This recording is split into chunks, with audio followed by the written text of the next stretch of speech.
समझने के लिए। When God put Adam in the garden, he was born in provision, not to go after it. जब परमेश्वर ने आदम को उस वाटिका में रखा तो उसका जन्म हो उस प्रावधान में हुआ, उसको उसके पीछे भागने की जरूरत नहीं थी। He was born in provision. वो उस प्रावधान के बीचों बीच उसका जन्म हुआ। But when he sinned, पर जब उसने पाप किया, he came out of the provision and now he has to go after the provision. तो वो उस प्रावधान के बाहर आ गया और अभी उसको उस प्रावधान के पीछे भागना पड़ा। But Jesus restored us back to in Christ, which is better than the Garden of Eden. पर यीशु मसीह ने हमें फिर मसीह में लेकर आया जो आदम की वाटिका से भी ज्यादा उत्तम है। So let me make a radical statement which might shock some of you.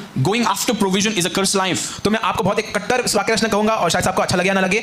प्रावधान के पीछे भागना एक श्रापित जीवन है। Now you may not like it, आपको शायद से अच्छा नहीं लगा होगा, but love the man of God still, okay? पर आप फिर भी परमेश्वर के जन से प्रेम रखिए, Because one day you will see it. क्योंकि आप एक दिन देखेंगे। So Adam was never supposed to go after provision. Never. He was born in provision. तो आदम को कभी भी प्रावधान के पीछे भागने की जरूरत नहीं थी क्योंकि उसका जन्म ही प्रावधान में हुआ था। Because you cannot serve both God and money. You cannot keep your eyes on two things at the same time. You can keep your eye only on one thing. Either you keep it down or you keep it up. You cannot keep up and down and move forward. क्योंकि आप परमेश्वर और पैसों का साथ में सेवा नहीं कर सकते। आप एक ही टाइम पे आप दो जगह नहीं दे सकते। एक तो आपको नीचे देखना होगा या तो आपको ऊपर देखना होगा। आप एक ही बार में ऊपर नीचे साथ में नहीं दे सकते। You can't go to CST and Panvel together. आप एक साथ ही पनवेल और CST नहीं जा सकते। You can only go to one direction. आप सिर्फ एक ही दिशा में जा सकते हैं। So anyways, there is something called unearned provision because of Jesus. और हम एक चीज से कहते हैं बिना कमाई प्राप्त प्रावधान यीशु मसीह के द्वारा। Or you go after provision, make your life after provision, you get something, then you boast about it.